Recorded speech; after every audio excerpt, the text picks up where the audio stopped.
KRT Jemaat Eklesia dimanapun berada, pada siang hari ini kita akan kembali mendengarkan kebenaran firman Tuhan yang akan saya sampaikan bagi kita. Namun sebelumnya kita akan berdoa terlebih dahulu. Bapa di surga, kami panjatkan syukur, hormat, pujian, pengagungan kami hanya bagi nama-Mu. Pada siang hari ini kami telah memuji, menyembah Engkau. Biarlah pujian, pengagungan kami dapat berkenan di hati Tuhan. Tiba saatnya kami akan mendengarkan kebenaran firman-Mu. Perlengkapi kami lewat firman ini, sehingga melalui firman ini iman kami semakin diteguhkan di hadapan-Mu. Berkati setiap kami yang mendengarkannya. Buka hati dan pikiran kami menjadi tanah yang subur. Ketika benih firman Tuhan itu ditaburkan, ia akan bertumbuh dan menghasilkan buah yang banyak.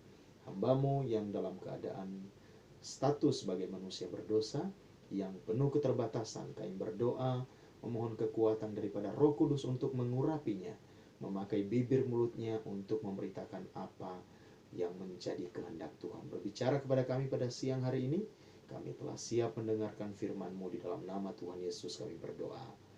Amin. Ya, saudara-saudara jemaat eklesia sekalian, kita baru saja memperingati hari ulang tahun Republik Indonesia, atau lebih tepatnya adalah perayaan kemerdekaan Republik Indonesia 75 tahun yang lalu. Ya, bagaimana kita menyaksikan ya di cuplikan-cuplikan film para pahlawan negara kita, para tokoh-tokoh bangsa kita yang menjadi pendahulu kita. Mereka berjuang untuk melakukan kemerdekaan. Mereka berjuang melawan para penjajah supaya kita terbebas daripada penyiksaan secara fisik ya, sehingga kita menjadi bangsa yang merdeka, dan kita deklarasikan itu dari tahun ke tahun.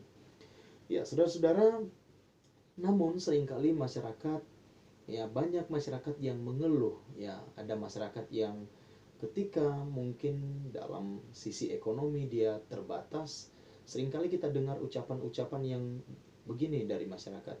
Wah, hidup susah, pekerjaan begitu susah.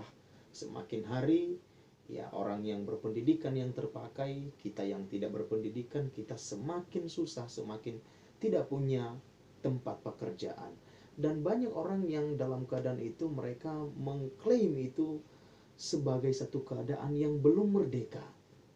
Ada orang-orang yang berkata, ya secara status sih bangsa kita sudah merdeka, tapi apa yang kita rasakan hari ini adalah bentuk daripada ketidakmerdekaan. Saudara, saya pikir itu tidak fair kalau seandainya ukuran satu penderitaan yang kita alami, lalu kita mengukur itu sebagai bentuk ketidakmerdekaan.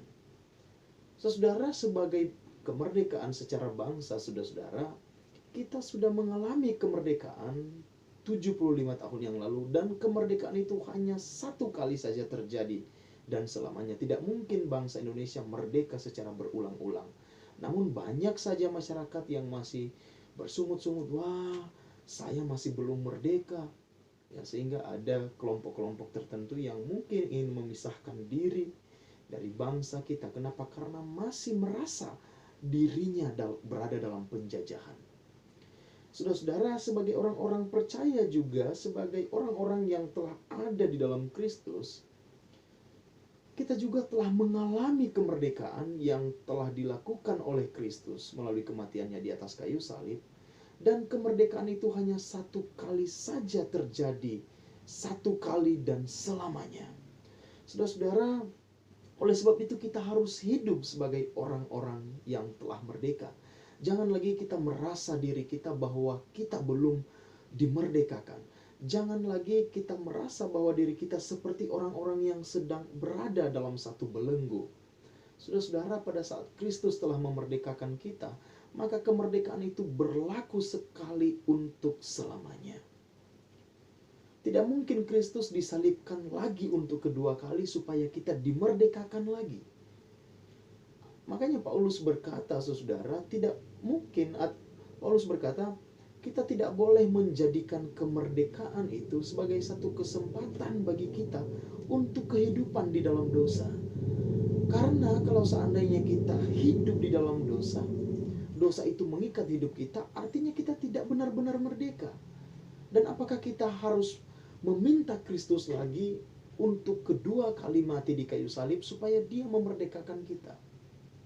Saudara-saudara, tidak demikian. Kemerdekaan itu hanya satu saja Kristus lakukan sekali dan selamanya.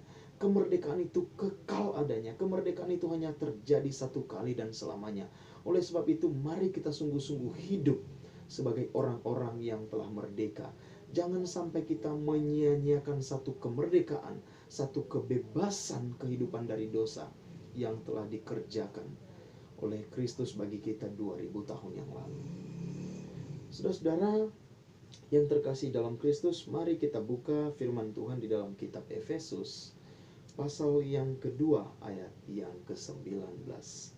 Efesus pasal yang kedua ayat yang ke-19, firman Tuhan berkata, "Demikianlah kamu bukan lagi orang asing dan pendatang, melainkan kawan sewarga dari orang-orang kudus dan anggota-anggota keluarga Allah."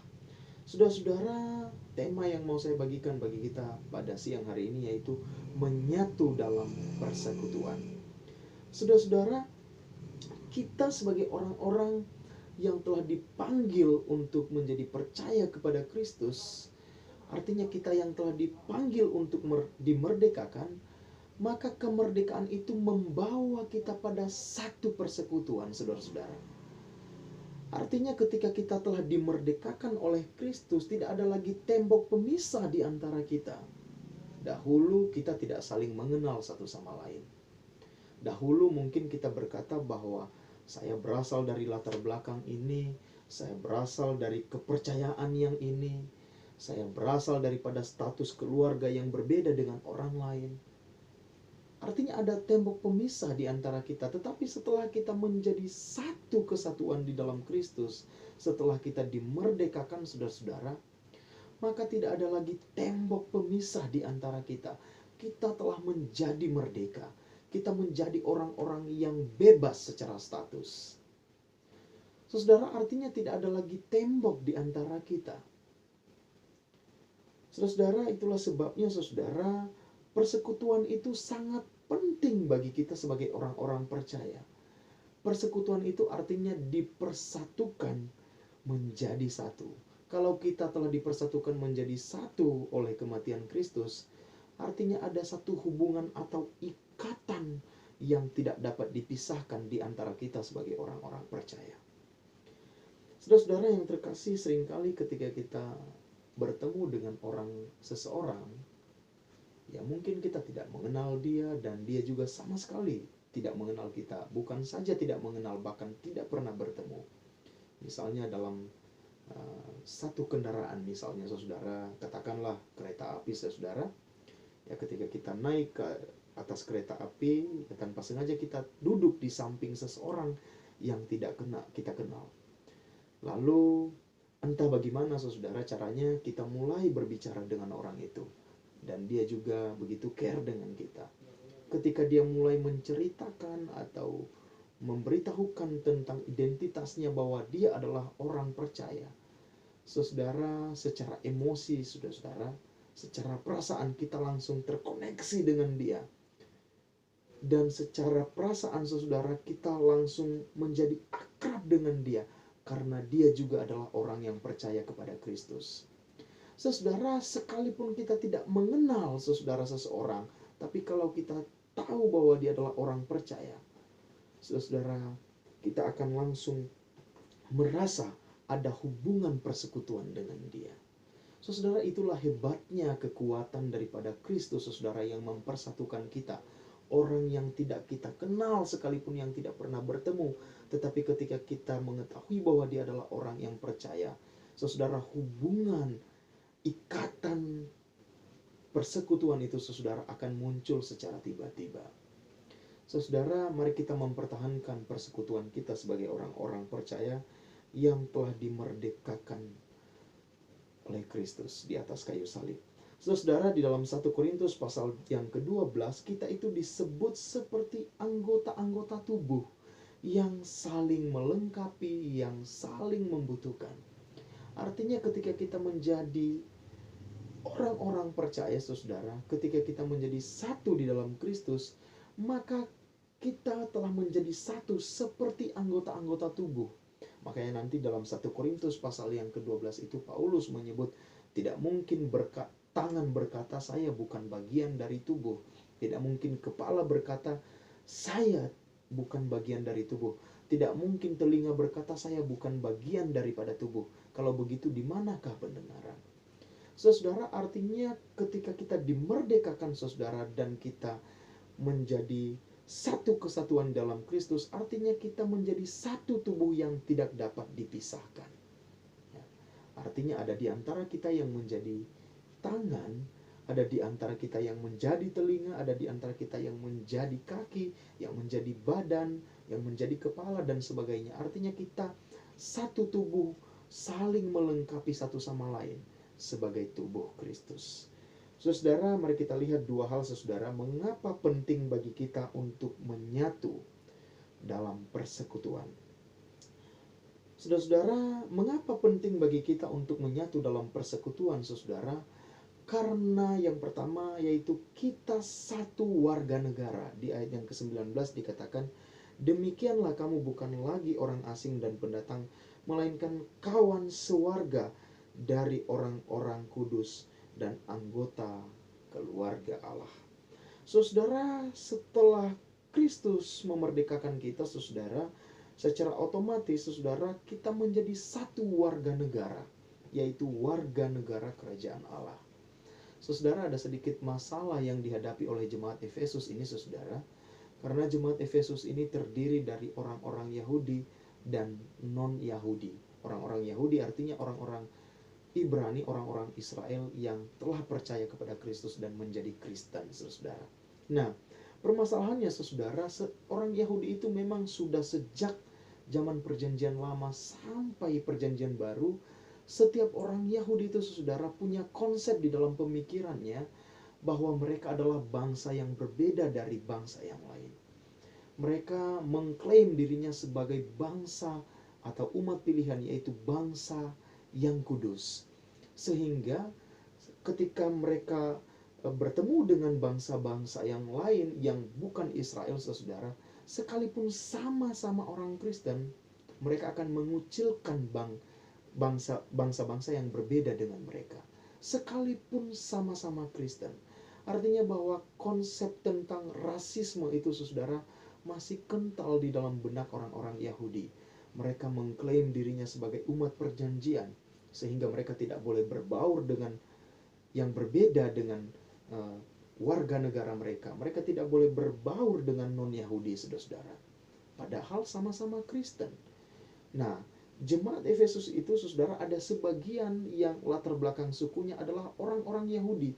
Dan sampai mereka menjadi Kristen, konsep itu tetap tertanam di dalam benak mereka, bahwa mereka harus mengasingkan diri dari orang lain. Mereka tidak boleh sembarang menerima keadaan orang lain. Inilah yang menjadi satu permasalahan di tengah-tengah jemaat Efesus, saudara. Sehingga jemaat yang lain yang merupakan warga atau bangsa-bangsa non-Yahudi yang satu jemaat dengan mereka, saudara, mereka merasa tersinggung dengan perlakuan orang-orang Yahudi, saudara-saudara, terhadap mereka, karena mereka dikucilkan. Orang Yahudi itu sekalipun dia sudah percaya, dia tidak akan gampang berbaur dengan siapapun.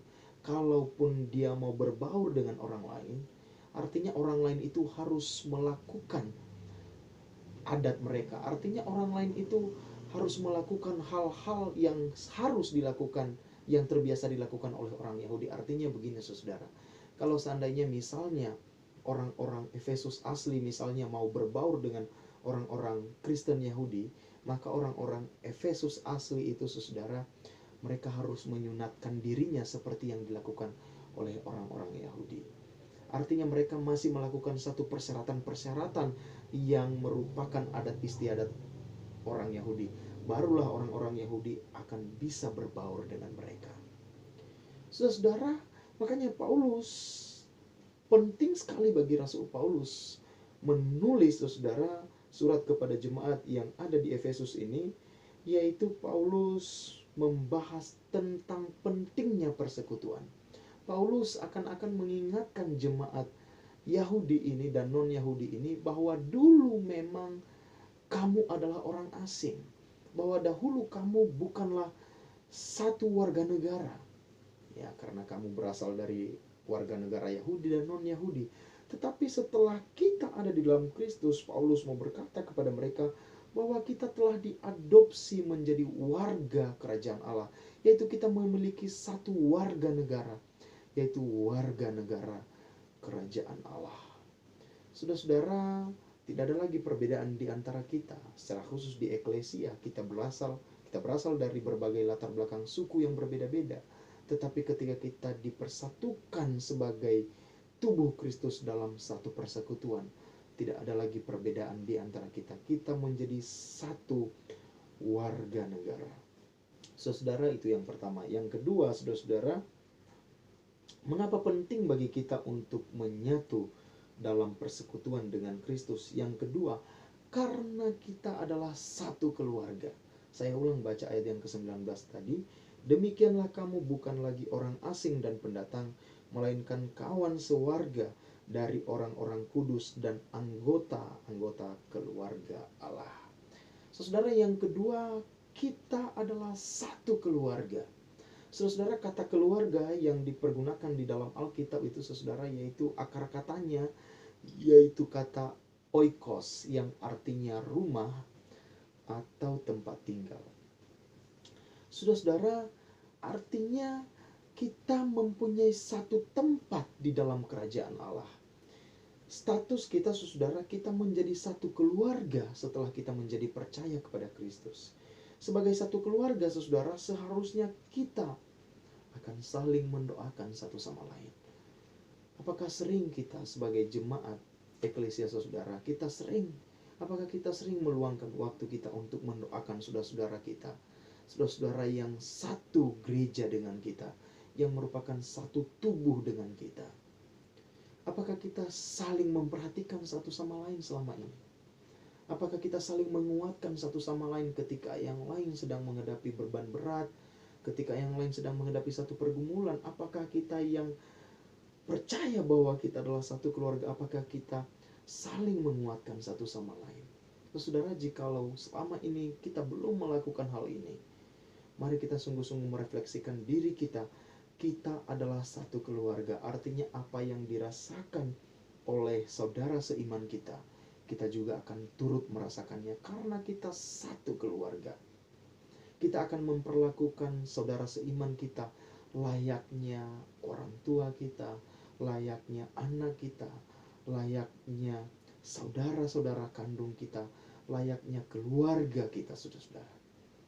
Kita telah menjadi satu keluarga di dalam Kristus. Di ayat yang ke-19 ini, saudara, menarik sekali. Di sini Paulus menegaskan tidak ada lagi orang asing di antara kamu. Saudara, terkadang ada orang-orang tertentu, saudara, dalam satu gereja, dia merasa asing, dia merasa sendiri, padahal dia berada di tengah keramaian. Saudara-saudara, banyak orang Kristen yang akhirnya menjadi terhilang di rumah Tuhan.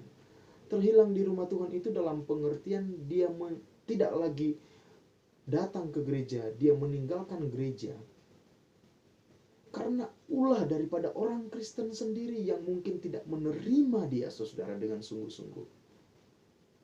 Firman Tuhan di sini mengingatkan kita, saudara, supaya bahwa kita ini adalah satu keluarga. Sehingga kalau kita menyadari sungguh-sungguh akan hal ini, sebagai orang Kristen kita tidak akan rasis lagi, saudara. Terlalu banyak orang-orang Kristen yang seringkali rasis, bukan saja kepada orang yang berbeda, saudara, tetapi kepada yang seiman sekalipun. Ada blok-blok yang dibuat di dalam gereja, ada geng-geng yang dibuat untuk memisahkan diri dengan orang lain. Saudara, kita harus hilangkan ini dari kehidupan kita sebagai orang percaya. Kalau seandainya kita masih rasis sebagai orang Kristen, kita suka membuat kelompok-kelompok di dalam gereja, kita suka membuat geng-geng, kita hanya mau akrab dengan orang-orang tertentu saja, saudara, ini akan memecah belah gereja, saudara-saudara. Ingat bahwa kita adalah satu kesatuan, sebagai tubuh Kristus. Mari pertahankan itu sebagai buah daripada kemerdekaan yang telah dikerjakan oleh Tuhan Yesus bagi kita.